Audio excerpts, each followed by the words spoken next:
I kind of dropped out. And so I was working full time. I was working 50 hours a week. And then I was taking classes and I was trying to catch up because I've had this sense that I was behind. So I would take, the last year I took like 24 credit hours, 27 credit hours. Because back then we ain't do it on computers. You signed up with the card. So I would like sign up and then get another card and sign up for 13 more credits. And I was taking some online. I was doing all this stuff. And I was just trying to rush. And ever since then, I keep feeling like I'm rushing. I always feel like I'm behind. That's why I take so many jobs while I do so much stuff. Because I feel like I'm in a hurry.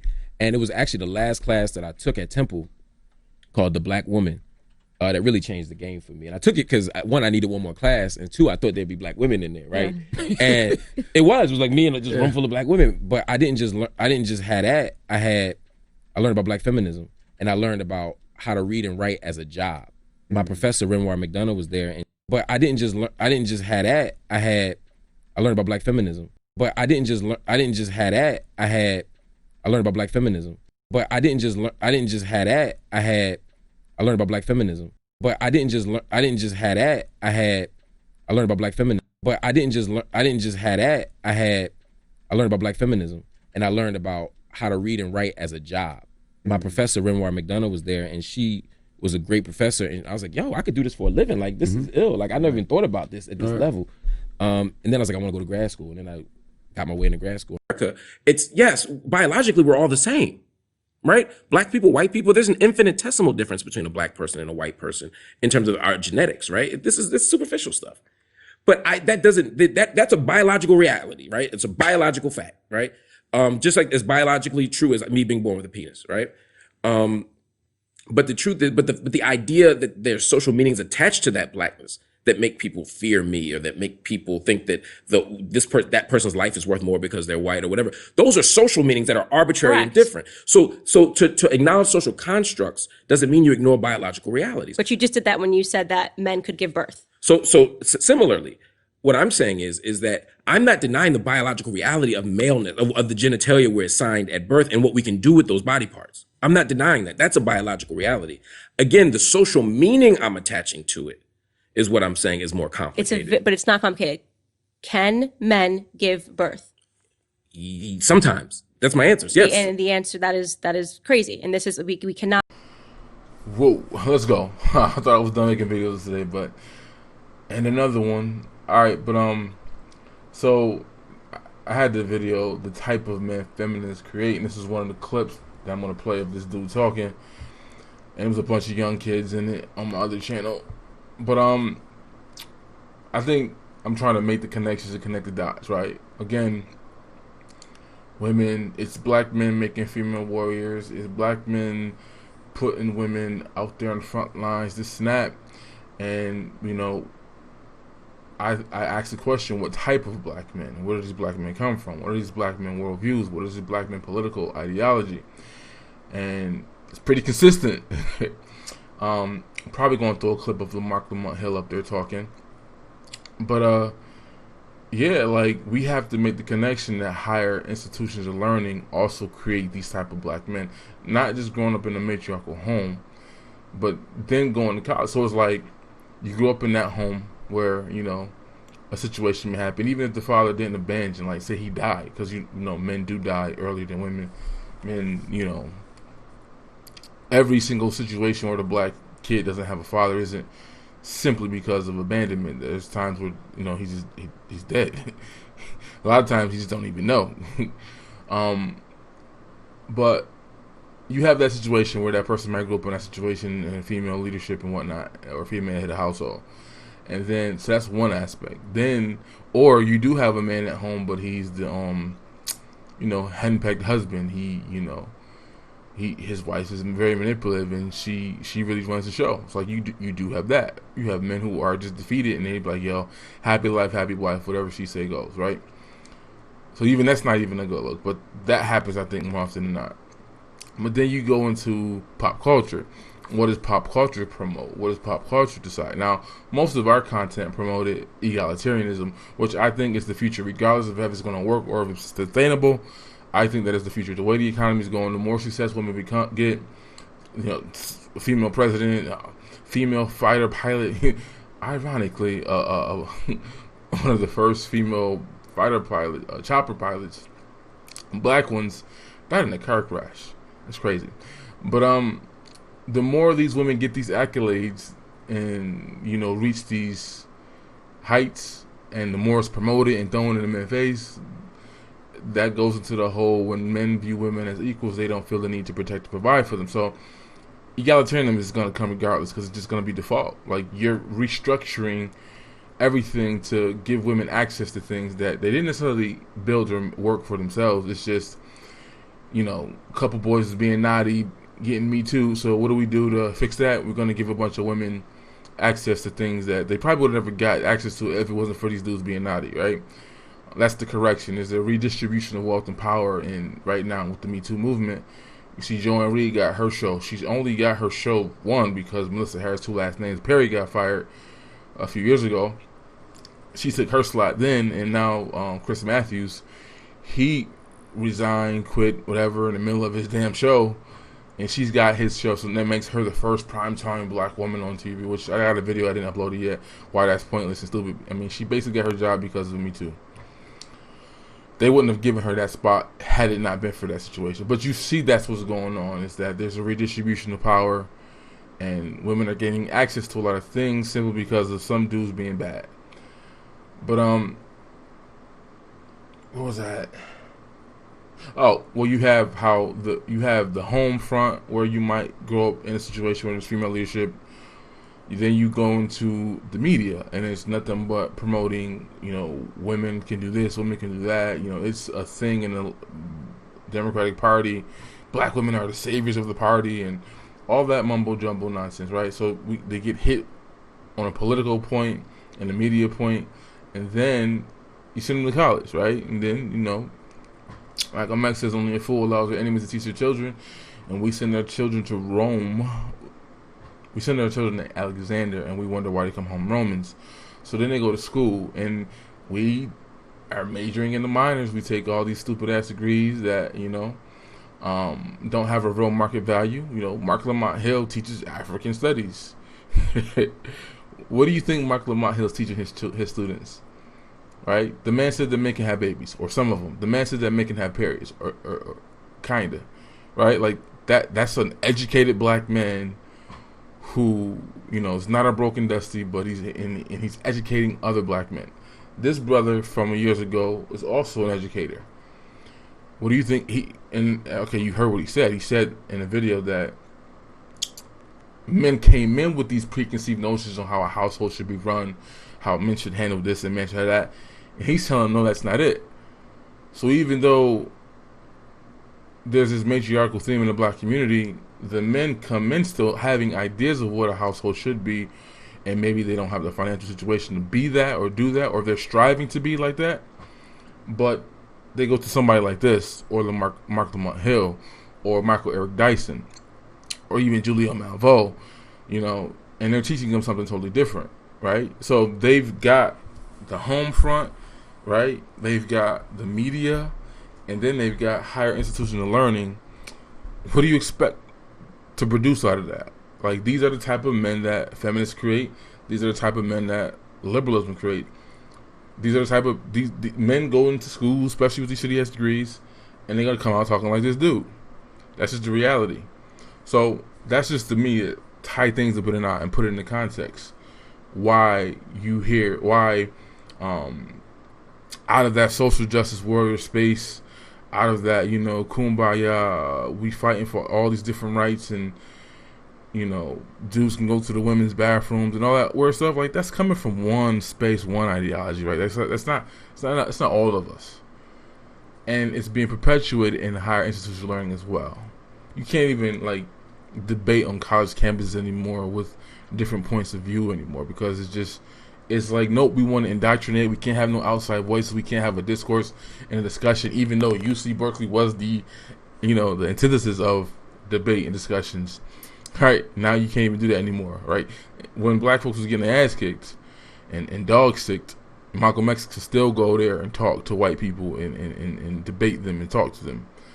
Now, that those things aren't happening to the magnitude they were in the 60s, but yet you can't even have these type of dialogues anymore. Now they'd be like, oh, he's a student of Farrakhan, he can't come. But I just thought I wanted to make that connection. I've been doing that in a few videos later. It's like, we have to address that, because we're saying everybody go to school to get the degree, this and that. And of course, we go to school to get degrees and stuff that have absolutely no market value sometimes. And then we're just regurgitating the shit that he's talking about. That wasn't for black people. That was just for white people. Right? That's the same thing the feminists say. Or then when he rebuts that part, he's like, oh, well, why do you think it should be that way? Well, it's because that's the way the world works. Like, that's the way things get built. But at least, and I never really hear the rebuttal, though. Like, you never hear the women or the men, homosexual or straight or whatever, who talk like the brother in this video. You never hear them address the fake hypergamy chicks. You never hear them address the so-called traditional women who don't want what he's talking about. Or they complain about what Tim Alexander, who's the one doing the interview, is trying to relay to him. You never hear that. So I'm like, but their voice is louder, their reach is bigger, and just like in the 70s and the 60s, all traditional family structure conservative men lost that culture war. The left won. Again, they took over pop culture. Like back in the 70s, stuff like that, Hollywood was a little bit different. There was more balance.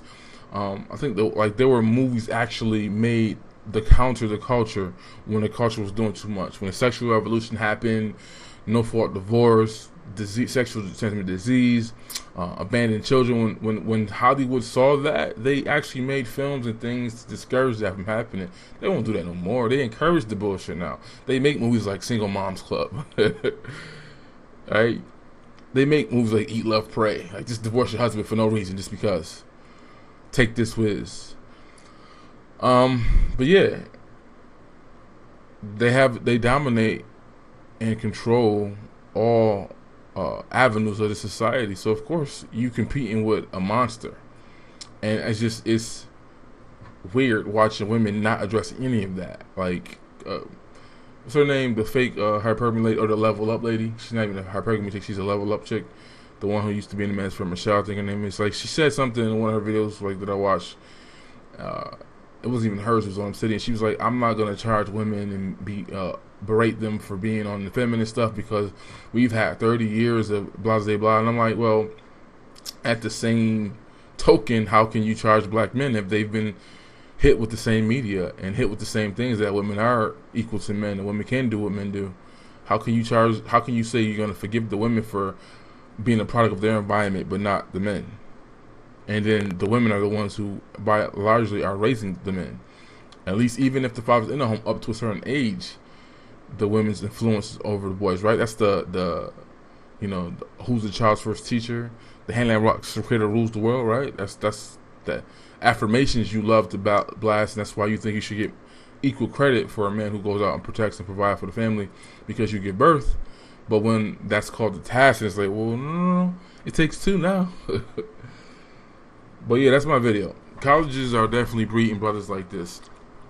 I've said this a few times. Dr. Umar Johnson said, he could not espouse his views on homosexuality and all those other things while trying to get his degree. You're not doing it.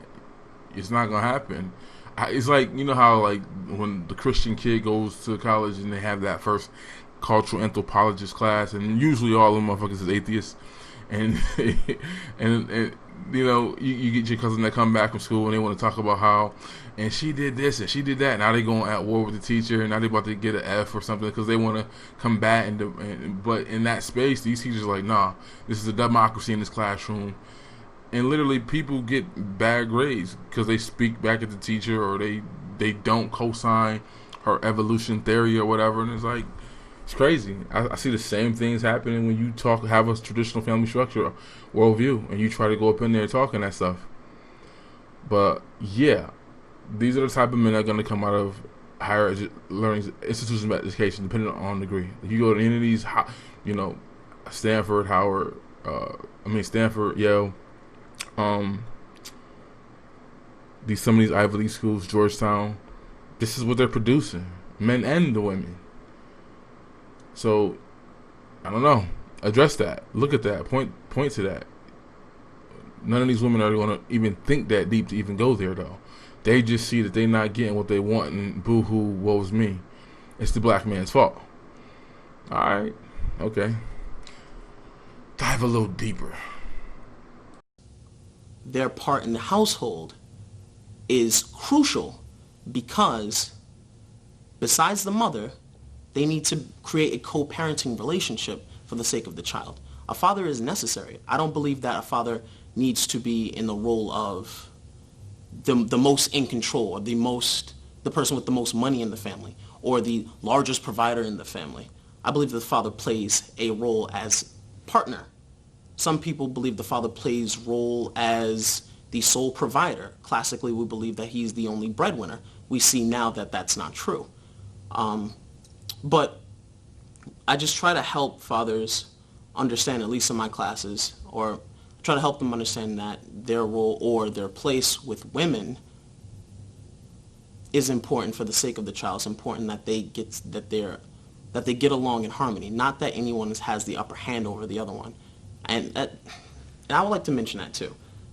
I have a lot of fathers in my class who believe that when they first come in, their general impression of being a father, of being a man, is to have the upper hand or to have a particular advantage, to where the woman would be more subservient, they'd be more domineering, the woman would be more submissive, these classical examples.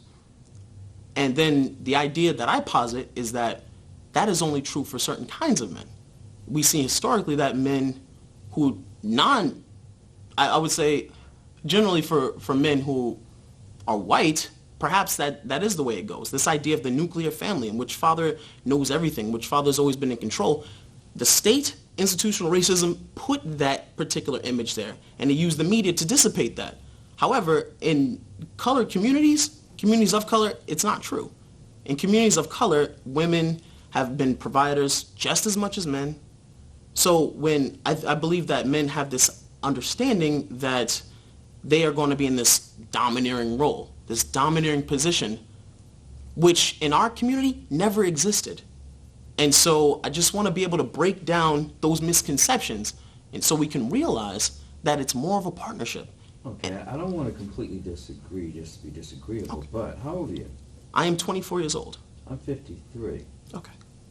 Neither of my grandmothers ever worked. Mhm. My father's mother and father had 16 kids. And he worked and took care of all those kids by himself. Mhm. And he ran his house. There was a time, including my house with my father, where men were men. They were the providers. The women were not working, or their income was only supplementary. Mm. In the life that you've been born into at your age, Yes. then that is very much your reality. Mhm. But that was not historically true. When women wanted to get married and have a white picket fence, Mhm. that's because men were the breadwinners, Right. and women basically stayed home and took care of the family. We had stronger families. However, in communities of color, there's definitely there's inconsistencies I'm with talking that. about communities of color. I know, I Yeah, understand. I understand historically. Historically, community of colors, but I would like to know from where you get that information, because historically, and you might want to look at the work that was done by Roger Panetta on the history of the American suburb. In particular, between Westchester, he did a case study between Westchester and the Bronx as we knew it. In the 1930s, 40s, and 50s, you had black women who were, like you said before, were supplementing income, when in actuality, a lot of their income is what would generate food for the children and help supplement rent, while white people began living in houses with white picket fences and things like that. So it was more prevalent for white people than it was communities of New color. York has different politics. California is very different. I was going to say, yeah, these are Yeah. obviously And so, these are different. And so, yeah. you know, and all through the rest of the country it's a little bit different too, but overall. Mm-hmm. And see, the thing is, I live in your world, and I know what's going on now, Mm-hmm. but I had the advantage of living in the other world a couple of generations before you got here. Right. And so I've got a historical perspective and a modern perspective. And one of the reasons things are so broken is there was a women's movement that actually made men and women competitors instead of companions. Right. And that is one of the strong components that broke down the family, because before then it was expected for a man to be the primary breadwinner. Not every man did it, but it was expected. And now it's no longer expected, because the position of a man has been challenged to the degree where you can't really have your cake and eat it too. But I would question, why was it in that perspective in the first place? Who said that it had to be men? When did that happen? I'm trying to question the epistemology. I've got a Christian foundation that is all the way back to the Bible. Okay, see, that's what I was going to say. I'm not saying that. I am a man is very powerful and is very moving. What to say I am a man, but I feel that I think there are antagonisms between men and women that do not need to be there. I think that we're oversimplifying this and we're boiling down, pitting people against one another. And that's what I do not want. I want to put the blame on the people who should be blamed. And I believe that the state has systematically created, through their failed policies, an environment that causes tension between the man and the woman. Now we agree.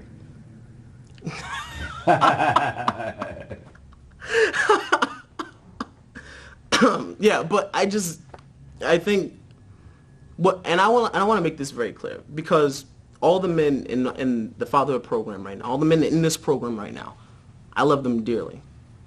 And I love them dearly, and I got into this because somebody offered me the opportunity, because they knew what I was learning about. The thing that concerns me the most is that we're dealing with an endangered species, in particular to the black man. And I understand that. As a black man, it doesn't even matter. I don't have to wear baggy pants. I don't have to look a certain way. I get stopped and frisked too. See what I'm saying? At the end of the day, I understand that there's a hunt on for us. I just feel that I don't want to see any more of us taking out other people who perhaps may be in the same position as us at this point. I don't think it's intelligent, and I don't think it's conducive to a better environment. I just have to, I have to actually, get all this academic stuff out of the way first. You But gotta be careful you pick. oh no, I know. My program, we have some winners in there. So yeah, Okay. I understand. Cool. Well, thank you. Anything else you want to say? Shoot. Wow. Just because some people may call me a feminist does not mean that I hate men. Most feminists do. No, they don't. No, they don't. Hang out with them. I'm telling you, I hang out with feminists quite often.